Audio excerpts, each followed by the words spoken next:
본문의 말씀으로 빌립보서 강의 8번째 말씀, 같은 마음을 품으라 라는 제목으로 말씀의 은혜를 함께 나누도록 하겠습니다. 어떤 사람이 길을 가다가 이상한 장면을 보게 되었습니다. 성인 남자가 다른 남자를 등에 업고 밭 이랑 사이를 왔다 갔다 하고 있는 것입니다. 이상하게 여겨서 가까이 가서 물어보았습니다. 여보시오, 왜 무거운데 어른을 등에 업고 밭 이랑 사이를 저렇게 왔다 갔다 하는 것이오? 하고 물었더니 그 두 사람이 대답하기를 이렇게 대답하는 것입니다.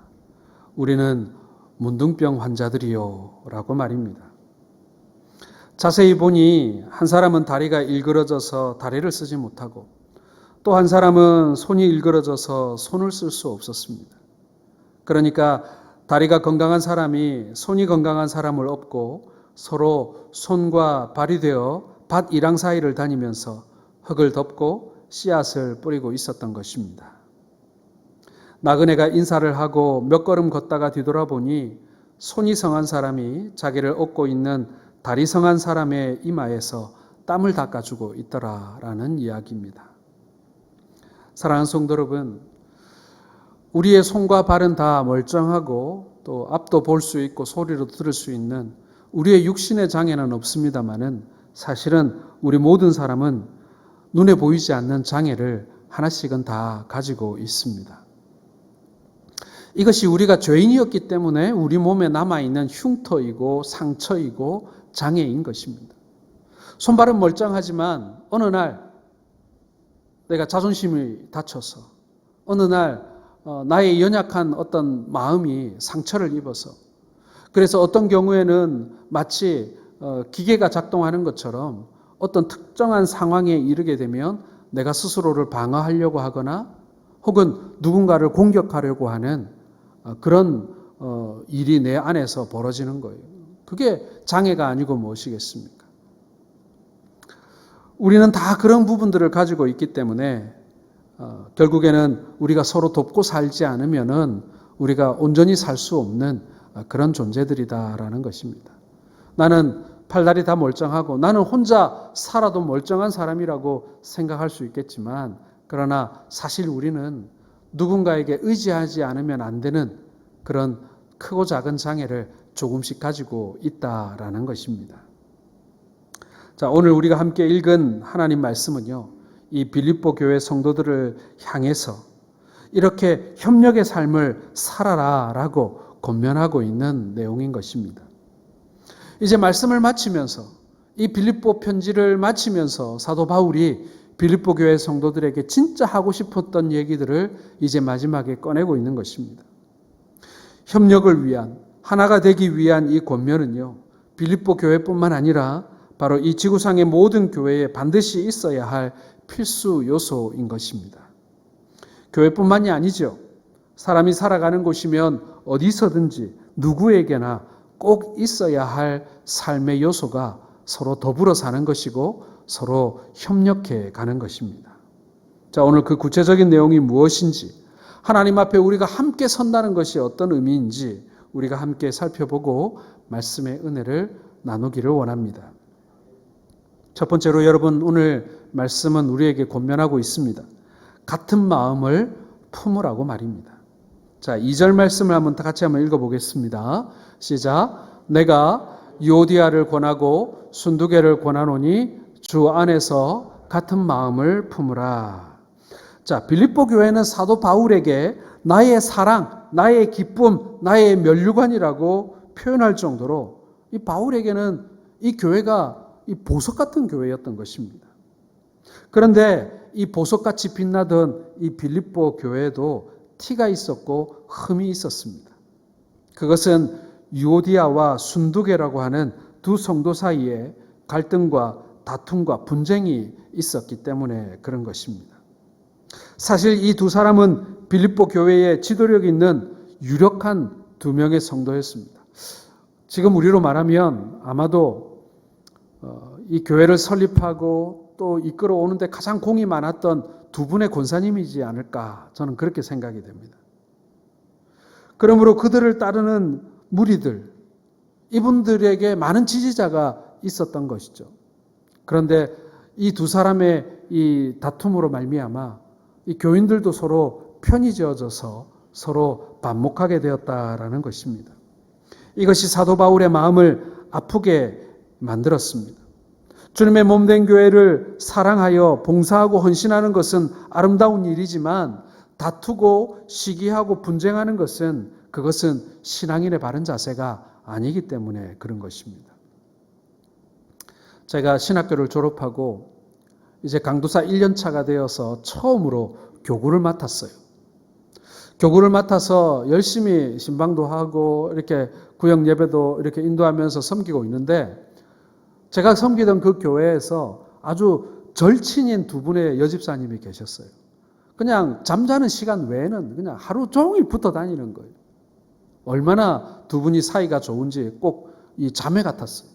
자, 그런데 어느 날 이 두 분이 서로 다툰 거예요. 뭐 때문에 다툰지도 몰라요. 어쨌거나 두 사람이 다퉜어요. 이제 막 신학교를 졸업하고 교구를 맡은 강도사가 그 두 분 사이에서 얼마나 힘이 든지 이분도 달래고 저분도 달래는데 도무지 화해가 안 되는 거예요. 그래서 제가 선배 목사님에게 물었습니다. 형님, 이 사이 좋던 두 분이 이렇게 싸움이 났는데 제가 어떻게 해야 하면 좋겠습니까? 이랬더니 저보고 이렇게 말하는 거예요. 이긴 사람 편들어라 이러더라고요. 이긴 사람 편들 수는 없겠죠. 그 얘기인 즉슨 네가 아무리 중간에서 그래도 해결 안 된다. 뭐 그런 얘기였어요. 아이고 정말 죽는 줄 알았습니다. 두 분 사이 왔다 갔다 하면서 오해도 받고 또 화해를 시키려고 제가 무슨 애를 썼는데 그게 그렇게 잘 안 되더라고요. 자, 그런데 그 다음 단계가 있더라고요. 그건 뭐냐면은 이 두 분의 집사님이 또 친한 사람이 있을 거 아닙니까? 억울하고 속상하니까 자기 편을 한 명 끌어들였어요. 전에는 이 둘이서 다퉜는데 한 사람이 더 해가지고 이 싸우는 거예요. 그러니까 이쪽 집사님도 한 사람 더 데려왔어. 2대2가 된 거예요. 이쪽에서 또 한 명 더 데려왔어요. 3대2가 되니까 또 한 명 더 데려왔어요. 3대3이 되었어요. 이게 나중에는 구역 싸움이 되고 나중에는 교회 싸움이 되는 거예요. 두 사람에게서 시작된 이 싸움이 나중에는 이 팀이 만들어져 가지고 이 싸움이 시작되게 되는 것입니다. 이것은 여러분 오늘 유오디아와 순두계라고 하는 두 사람 개인의 문제가 아니었어요. 처음에는 두 사람 개인의 문제로 시작됐겠죠. 그런데 문제는 그게 교회의 위기로 현실화되어 왔다라는 것입니다. 이것이 점점 커져서 편이 갈라지고 그리고 처음 시작되었던 그 싸움의 동기는 온데간데 없이 사라지고 누가 더 이 교회를 세우는데 공헌을 했는가? 누가 더 공로가 많은가? 나중에는 누가 더 헌금을 많이 했는가? 그 다음에 누가 더 세력이 많고 누가 지지자가 더 많은가까지 갔겠죠. 그렇게 하면서 교회의 분쟁이 점점점 커져가고 있었던 것입니다. 사랑하는 성도 여러분, 이 시기와 분쟁이라는 것은요, 자신이 땀 흘려 쌓은 헌신과 봉사를 다 까먹는 그런 것입니다. 교회를 세우는데 공헌했어요. 예배당을 짓는데 공헌했어요. 열심히 평생토록 교회를 봉사하고 열심히 성도들을 섬겼어요. 그래서 존경받는 지도자가 되었어요. 그런데 다툼이 일어나고 싸움이 일어나고 분쟁이 일어나면 어떻게 되겠습니까? 이제 그 공로를 까먹기 시작하는 거예요. 교회에 공로가 이만큼 있었어요. 그런데 그 다툼과 싸움으로 인하여 입게 된 교회의 피해가 이만한 거예요. 그러면 더하기 빼기 하면 어떻게 되는 거죠? 교회에 유익이 되는 사람입니까? 손해가 되는 사람입니까? 예.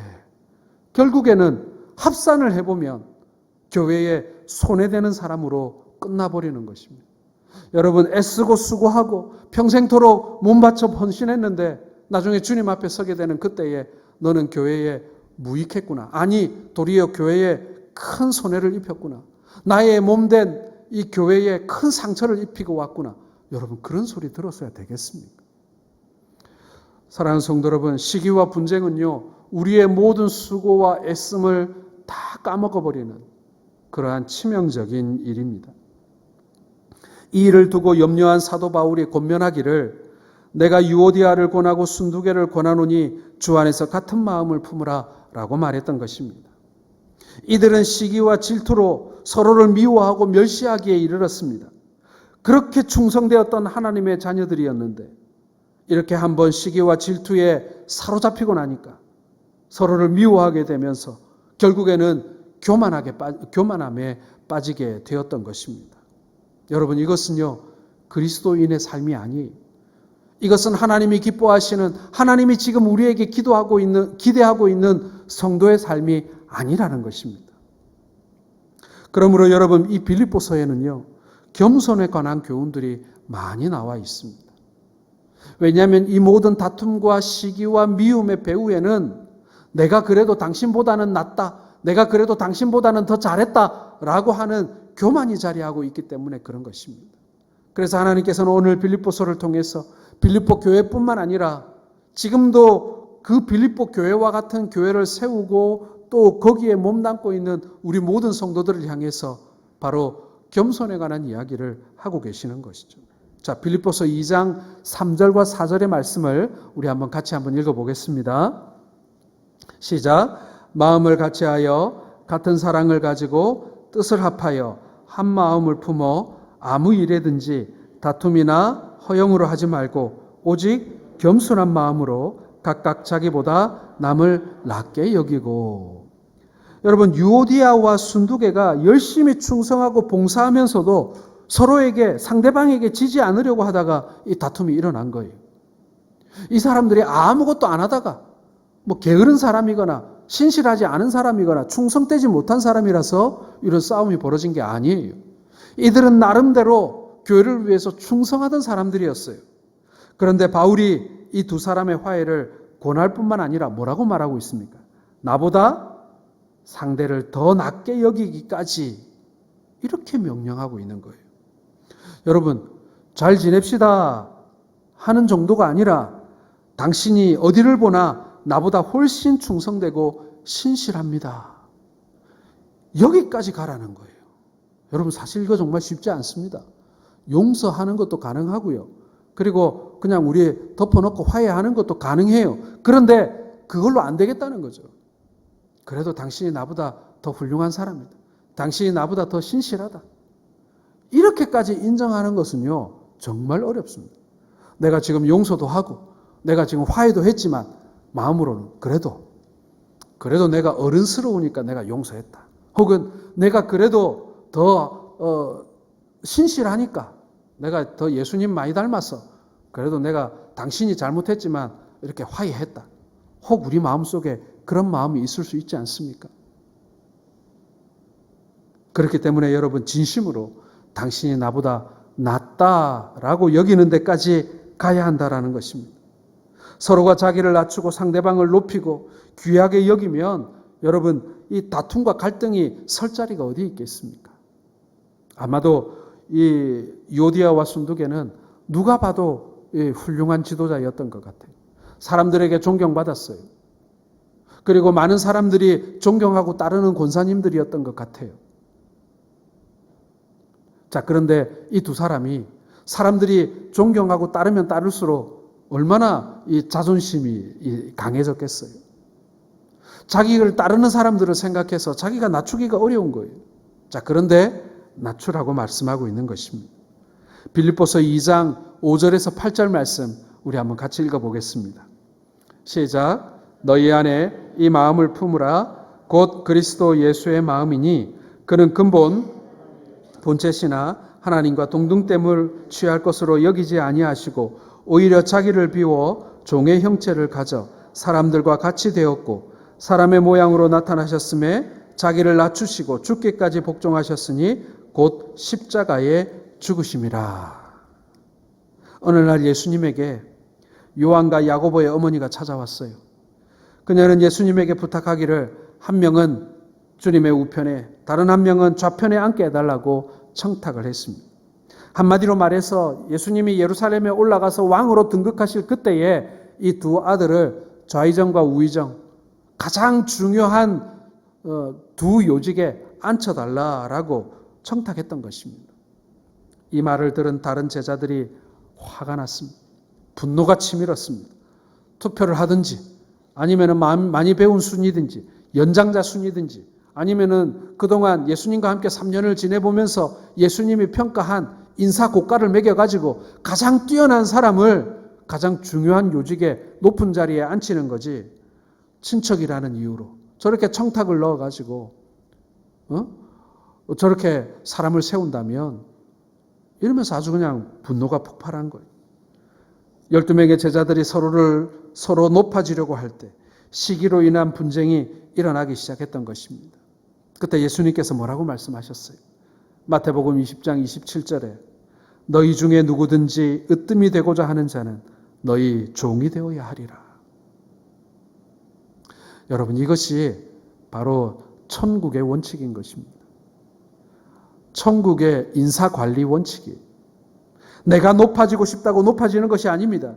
우리가 높아지고 낮아지는 것, 그거 다 하나님 손에 달려 있는 거예요. 우리가 사람들 앞에서 높임을 받고 사람들 앞에 존경을 받고 가장 높은 자리에 이르면 뭐 하겠습니까? 주님 보시기에는 제일 밑에면, 그렇죠? 주님 보시기에 이 자리에 앉아 있을 수 없는 사람이라고 한다면 여러분, 지금 사람들 앞에 높은 자리에 앉아 있는들 그게 무슨 유익이 있겠냐는 것입니다. 항상 낮아지는 주님의 마음으로 살아가는 것, 그것이 삶의 지혜라는 거예요. 신앙의 지혜라는 것입니다. 여러분, 최소한 우리가 예수님 머리 위에는 앉아 있지 말아야 될 거 아니에요. 예수님이 이 땅에 오셨을 때 예수님이 서 계셨던 그 자리를 생각해 보세요. 예수님이 이 땅 가운데서 서 계셨던 그 자리를 생각한다면 우리가 그 자리 옆에 선다는 것부터 얼마나 황송해요. 그 자리보다 더 낮은 자리로 가야죠. 그런데 많은 사람들이 예수님의 제자라고 말하면서 예수님보다 높은 자리에 가고 싶어 합니다. 예수님 머리 꼭대기에 올라앉아 있고 싶어 합니다. 예수님과 같이 어깨를 마주하고 예수님보다 더 낮은 자리에서 예수님의 제자로서의 삶을 사는 것은 별로 좋아하지 않아요. 이왕이면 높은 자리에서 그렇게 계속 높은 자리만을 추구하는 것입니다. 그건 그리스도인의 삶이 아니라는 것이죠. 사랑하는 성도 여러분, 미국의 유명한 코미디언 가운데 밥 호프라는 사람이 있습니다. 우리나라로 말하면 아마 지금 고인이 되신 아마 이주일 씨 정도 되지 않았을까. 국민 코미디언이었어요. 월남전이 한창이던 때에 월남에서 부상당해서 돌아온 이 상위 군인들을 위한 대대적인 위문 공연이 열리게 되었습니다. 프로그램 총 진행을 맡은 감독이 그래도 국민 코미디언이었던 밥 호프를 초청했습니다. 군인들이 제일 만나보고 싶은 이 연예인의 1등으로 뽑혔거든요. 그런데 이 밥 호프가 너무 바빠서 그 공연에 갈 수 없다라고 거절을 합니다. 이 코미디언이 없는 위문 공연은 별 의미가 없다고 생각한 감독이 전쟁에서 돌아온 이들을 위로하려면 당신이 꼭 필요하다고 간곡하게 여러 번 부탁을 하게 됩니다. 이 끈질긴 감독의 부탁에 결국 밥 호프가 출연하기로 결정을 하는데 자기가 너무 바쁘고 스케줄이 빡빡하니 딱 5분만 공연하겠다. 이렇게 약속하고 출연을 하게 됩니다. 공연 당일이 되어 이제 시작이 되었는데 수천 명의 이 상위 군인들이 모여서 그 공연을 보게 되었습니다. 밥 호프의 차례가 되었어요. 이 밥 호프에게 주어진 시간은 단 5분이었습니다. 이 호프가 이 무대 위에 올라서자 수천 명의 관객들이 일제히 일어나서 박수를 치면서 크게 환호를 했습니다. 월남전에서 입은 상처도 있고 크게 웃으면서 즐거워하기 시작했습니다. 5분이 아주 눈 깜짝할 사이 지나갔어요. 그런데 5분이 지나도 이 코미디언이 끝낼 생각을 안 하는 것입니다. 20분이 지나고 30분이 지나고 40분이 다 되어서야 자신의 공연을 끝내고 큰 박수를 받으면서 이 밥 호프가 무대에서 내려오게 됩니다. 그리고는 이 코미디언의 눈에는 눈물이 가득한 채로 내려오게 된 거예요. 감독이 5분이 아니라 40분을 공연해 준 이 밥 호프가 너무 고마워가지고 정말 고맙다고, 어떻게 이렇게 길게 공연할 수 있었냐고, 그리고 왜 그렇게 이 성공적인 공연을 하고 내려왔는데 이 눈물을 흘리냐고 이렇게 질문을 했습니다. 그러자 이 코미디언이 제일 앞에 앉아있는 두 명의 병사에게 이렇게 손짓을 하는 거예요. 감독이 보니까 이 두 명의 병사가 제일 앞줄에 앉아서 공연을 보고 있는데 한 사람은 오른팔을 잃었고 한 사람은 왼팔을 잃은 거예요. 그래서 공연을 하는 내내 이 두 사람이 이 자신의 손바닥 하나로 이 두 사람이 이렇게 손바닥을 맞춰서 이 박수를 치면서 즐거워하더라는 것입니다. 5분만 공연하기 위하여 올라왔던 이 코미디언이 그 두 병사가 서로 손바닥을 마주치며 박수치는 모습을 보면서 어떻게 5분 만에 내려올 수 있었겠습니까? 자신이 바로 저 사람들을 보면서 진정한 기쁨이 무엇인지를 알게 되었다고, 그것이 너무나 고마웠다고 그렇게 이야기했다고 합니다. 사랑하는 성도 여러분, 서로 시기하고 질투하고 헐뜯고 비방하는 것이 아니라 서로의 약점과 허물을 감싸주고 도와주는 곳에 진정한 아름다움이 있고 진정한 기쁨이 있음을 믿으시길 바랍니다. 오늘 바울 사도가 유오디아와 순두계에게 한 마음을 품으라고 한 그 마음은요, 하나의 비전, 하나의 목표, 그거 아니에요, 여러분. 목사님이 깃발 딱 들고 이게 우리 비전이다, 다 가자 이런다고 온 성도들이 한 마음으로 딴 생각 안 하고 달려가면 참 좋겠습니다만은 사실 그러기는 어려워요. 그게 한 마음을 품는 것일까요? 예, 그것도 한 마음 중에 하나죠. 그러나 오늘 다투고 있던 이 두 여인에게 한 마음을 품으라고 하신 것은 뭐냐면요, 서로의 약점을 인정하고 감싸주라는 얘기예요. 그래, 나도 못났고 당신도 못났고 우리 둘 다 약점과 장애를 가지고 있는데 우리가 서로 잘났다고, 뭐 잘났다고 서로 이렇게 다투고 싸우냐. 서로의 약점과 부족한 부분들 때문에 서로 상처받았지만 그거 우리가 다 덮어주고 인정하고, 여러분, 이게 한 마음인 거예요.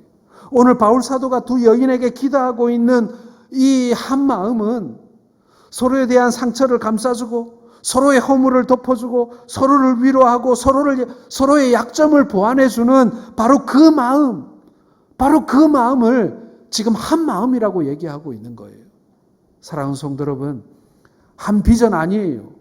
한 가지 목표 아니에요. 서로의 허물을 감싸주고 덮어주는 것입니다. 그게 진정한 한 마음이고요. 그리고 오늘 뭐라고 말하고 있습니까? 이것이 하늘나라 생명책에 기록된, 그 이름이 기록된 성도들의 삶이라고 오늘 성경은 말하고 있는 것입니다. 사랑하는 성도 여러분, 이러한 마음으로 우리 교회 생활을 했으면 좋겠어요. 이런 마음으로 우리 믿음 생활을 했으면 좋겠습니다. 이것은요, 사람의 처신에 관한 이야기가 아니에요. 사람들의 어떤 도덕에 관한 이야기도 아니에요. 서로 협력해서 잘 살려면 이렇게 사시오 하는 이 사회학 강의도 아니에요. 성경에 기록된 말씀입니다. 믿음의 이야기예요. 생명에 관한 이야기입니다. 구원에 관한 이야기예요. 그 말씀 속에 바로 서로의 허물과 약점을 덮어주고 서로 위로하는 삶으로 한 마음을 품으라 라고 말씀하신 이 말씀이 박혀 있는 거예요. 사랑하는 성도 여러분, 이것이 신앙생활임을 믿으시길 바랍니다. 이렇게 신앙생활 하셔야 돼요. 교회가 여러분 서로 마음이 나누어져서 분쟁하고 있는 교회들이 굉장히 많습니다. 우리 노회뿐만 아니라 우리 교단뿐만 아니라 우리 한국교회 전체가 다 말이죠. 그때 여러분, 이러한 흠이 많은 이 모습이지만 우리가 그 허물을 덮어줄 수 있을 때 진정으로 지상에 완전한 교회가 어디 있습니까? 우리 교회가 온전해지고 건강해질 수 있는 것이죠. 두 번째로 여러분, 오늘 말씀은 우리에게 서로 도우라고 말씀하고 있습니다. 자, 3절 말씀 같이 읽겠습니다. 시작. 또 참으로 나와 멍에를 같이 앉아 내게 구하는 복음에 나와 함께 힘쓰던 저 부녀들을 돕고 또한 클레멘드와 그 외의 나의 동역자들을 도우라. 그 이름들이 생명책에 있느니라. 자, 이 말씀에서 부녀들이라는 2절에 나오는 유오디아와 순두계겠죠. 이들을 도우라라는 것은요, 물질적으로 도우라라는 뜻이 아니라 두 사람의 화해를 도와서 교회를 평안케 하라라는 뜻이에요. 저것끼리 싸웠으니까 저희들이 알아서 하겠지. 그게 아니라 이제 그게 아니잖아요. 이 지도자 두 사람이 싸워놓으니까 이게 온 교회 싸움이 됐잖아요. 그러니까 두 사람이 서로 화해할 수 있도록 모든 성도들이 도우라는 것입니다. 내가 저 사람 얼굴 봐서, 내가 저 사람에게 도움을 받았으니까, 내가 저 사람보다는 유오디아보다는 내가 순두개하고 친하니까 서로 편갈라서 싸워주라라는 뜻이 아니라 서로 화해할 수 있도록 도우라는 뜻이에요. 힘을 모으라는 뜻입니다. 이 사람들은 복음 증거를 위해서 협력하던 자이고 이들의 이름을 모두 하늘나라 생명책에 기록되어 있는 사람들이라는 것입니다. 그러니 서로 화해할 수 있도록 도와주라는 거예요. 여러분, 협력하는 곳에 아름다움이 있고 기쁨이 있다고 말씀드렸습니다. 그런 곳에 하나님의 은혜가 임하는 것입니다. 앞장서서 일하는 교회 지도자들이 서로 평안한 가운데 서로 좋은 관계를 유지하면서 일할 수 있도록 여러분 도와주시기 바랍니다. 간혹 여러분 어떤 경우에 이렇게 이간질하는 경우들이 있어요. 예? 일하는 사람들 앞에 두고 주변 사람들이 저 사람이 당신보다 낫단다. 저 사람이 당신보다 더 잘했다더라. 이렇게 두 사람 사이에서 이간질하면요. 좋았던 관계도 서로 나빠지고 교회가 분쟁에 빠지지 않겠습니까? 여러분, 서로 지도자들이 좋은 관계를 가질 수 있도록 도와주시기 바랍니다. 장로님들끼리, 그리고 저하고 장로님들이, 그리고 교육자들이 서로 좋은 관계를 유지하고 동력할 수 있도록 여러분들이 도와주셔야 됩니다.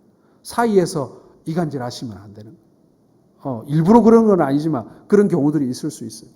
그렇게 되지 않도록 우리가 힘써야 하는 것입니다. 특별히 여러분, 굳은 일 할 때 앞장서서 서로 도우시길 바랍니다. 의논할 때는 말이 많은데 막상 일할 때는 안 나타나는 사람들이 있어요. 그런 경우들이 있죠. 그러면은 굳은 일 하는 사람들이 상처받아요. 그렇게 말할 때는, 의논할 때는 목소리 높여가지고 큰 소리 치더니 막상 일할 때는 안 나타나니까 실망이 되는 거예요. 시험 드는 거예요. 여러분, 우리 교회도 이제 앞으로도 계속 직분자들을 세울 텐데요. 직분자 세우실 때 꼭 그걸 보셔야 됩니다. 저 사람이 말만 많이 하는 사람인지 아니면 굳은 일할 때 앞장서서 일하는 사람인지 이걸 꼭 보셔야 돼요. 그래서 일하는 사람들을 서로 협력하게 하고 돕는 사람인지 아니면 말만 많이 해서 서로 일하는 사람들 마음 상하게 하는 사람인지 그걸 잘 보셔야 돼요. 그게 여러분 직분자의 굉장히 중요한 조건입니다. 야고보서 3장 14절에서 15절의 말씀을 한번 같이 보겠습니다. 시작. 너희 마음속에 독한 시기와 다툼이 있으면 자랑하지 말라. 진리를 거스려 거짓하지 말라. 이러한 지혜는 위로부터 내려온 것이 아니요 세상적이요 정욕적이요 마귀적이니. 여러분, 시기는요 스스로 파멸의 함정을 파는 거예요. 시기하는 사람에게는 하나님이 은혜 베푸시지 않습니다. 왜? 그 사람은 사단의 꾀임에 빠졌기 때문에요. 마귀의 근본이 시기하고 질투하는 것입니다. 빌립보 교회 같은 모범적인 교회에도 이러한 사단의 미혹이 있었던 것이고 그러한 미혹에 빠진 사람들이 있었다는 것입니다. 우리도 마찬가지예요. 여러분, 우리 성동교회도 그런 미혹에 빠지는 사람들이 있을 수 있습니다. 아니, 내가 그런 미혹에 빠질 수 있어요. 그때 여러분 판단하셔야 됩니다. 야, 사단이 내게 역사하는구나. 그때 그걸 거부하셔야 돼요. 밀어내셔야 돼요. 이기셔야 되는 거예요. 또한 본문은 동력자를 도우라고 했죠. 이 말씀에서 사도 바울이 말한 동력자란 바울과 함께 복음을 전하는 사람들을 또한 가르칩니다. 복음을 전하는 사람들을 돕는 것, 그것은 예수 그리스도를 돕는 일인 것입니다. 지난주에 우리 교회 교단으로서는 참 안타깝고 슬픈 일이 있었습니다. 태국에서 사역하던 저한테는 이제 후배가 되는 선교사가 요즘에 비가 많이 오니까 비 오는 지붕을 수리하기 위해서 지붕에 올라가서 이렇게 수리를 하다가 감전을 당해서 이렇게 하나님의 부르심을 받는 일이 태국 방콕에서 있었습니다. 나이가 48밖에 아직 안 된 젊은 선교사였어요. 참 신실한 선교사였습니다. 참 안타깝습니다. 그런 선교사를 잃을 때마다 우리가 좀 더 도와야 했는데, 우리가 좀 더 섬겨야 했는데 라는 안타까움이 남습니다. 여러분, 그 선교사들을 누가 보냈습니까? 우리가 보낸 것 아닙니까? 도와줘야 합니다. 그들을 모른 척하는 것은요, 자식을 갖다 버리는 부모와 같은 것입니다. 우리 한국 교회가 낳은 선교사 아닙니까? 우리 교단이 낳은 선교사 아닙니까? 저는 전에 우리 교회가 선교비를 보내는 교회가 아니라 선교를 하는 교회가 되었으면 좋겠다고 제가 말씀드렸습니다. 단순히 돈만 보내고 다 되었다라고 생각하는 것은 옳지 못합니다. 그들에게 우리의 기도가 가닿아야 하고 우리의 섬김이 가닿아야 합니다. 이제 곧 추수감사절이 다가오는데요. 우리 선교사들에게 우리의 마음을 담아서 선물을 좀 보냈으면 좋겠어요. 우체국에 가면 우체국 택배 제일 큰 박스에다가 필요한 것들을 좀 꽉꽉 채워서 보내었으면 좋겠어요. 선교지에 오징어 없습니다. 선교사가 이 생일이 되었는데, 가족이 생일이 되었는데도요, 미역이 없어서 미역국 못 끓여 먹습니다. 그게 선교지에 어디 있어요? 그런 것처럼 우리가 흔하게 가지고 살 수 있고 구입할 수 있고 집에 있는 것이지만 선교지에는 정말 귀한 것들이 있을 수 있어요. 여러분, 그런 것들을 우리가 찾아서 우리가 우리의 마음을 담아서 보내었으면 좋겠어요. 값비싼 것을 보낼 수는 없습니다만은 선교사들에게 무엇이 필요한지 우리가 알아야 되지 않겠어요? 학용품도 마찬가지예요. 그러니까 선교사들 자녀들이 있는 가정에는 학용품도 필요하거든요. 그런데 세계 어느 나라를 가봐도 우리나라 학용품이 최고예요. 구라파나 유럽에 가도요, 우리나라 학용품이 훨씬 질이 좋아요. 선교지는 더 말할 것도 없겠죠. 그런 자녀들에게 우리 학용품 사서 이렇게 넣어 보내주면 그게 얼마나 그분들에게는 귀하고 값진지 몰라요. 제가 우리가 돕는 선교사들에게, 협력한 선교사들에게 이메일 다 보냈어요. 필요한 물건이 있으면 연락 달라고. 우리가 담아 보내겠다. 네, 맞습니다. 보내는 비용이 안에 있는 물건 비용보다 훨씬 더 비쌀지도 몰라요. 그러나 그렇게 우리의 마음을 담아 보내면요, 마음이 이제 닿는 거예요. 그래서 우리가 그들을 위해서 기도할 수 있고 그들을 섬길 수 있고 그 집에 애가 몇이나 되는지 몇 살이나 되는지 그 나라에는 뭐가 없는지 있는지 이제 우리가 관심을 갖기 시작하고 기도하기 시작하는 거예요. 주보에 선교사들에게 선교 편지 오면 제가 꼭꼭 간지로 넣어서 여러분들에게 나눠드리겠습니다. 집에서 그거 한번 읽어보시고 기도하세요. 복음의 최전방에서 싸우는 군인들, 그 선교사들에게 그들만의 전쟁으로 끝날 수는 없어요. 그들만 잘 싸운다고 전쟁이 이깁니까? 후방에 위치한 지원부대의 지원이 원활해야 전쟁에 이길 수 있는 것입니다. 복음을 전하는 전쟁도 마찬가지입니다. 선교사나 목사가 최일선에서 복음을 전하는 사람들이라면 이 사람들의 힘만으로는 하나님의 뜻을 이룰 수 없습니다. 그러므로 동력자를 도우라라고 하는 것입니다. 누군가 나에게 따뜻한 관심을 갖고 있고 누군가 나를 도와주고 있고 누군가 나를 사랑해주고 있다는 것 사실을 깨닫게 되면 이길 수 있는 거예요. 척박한 선교지지만 힘낼 수 있는 거예요.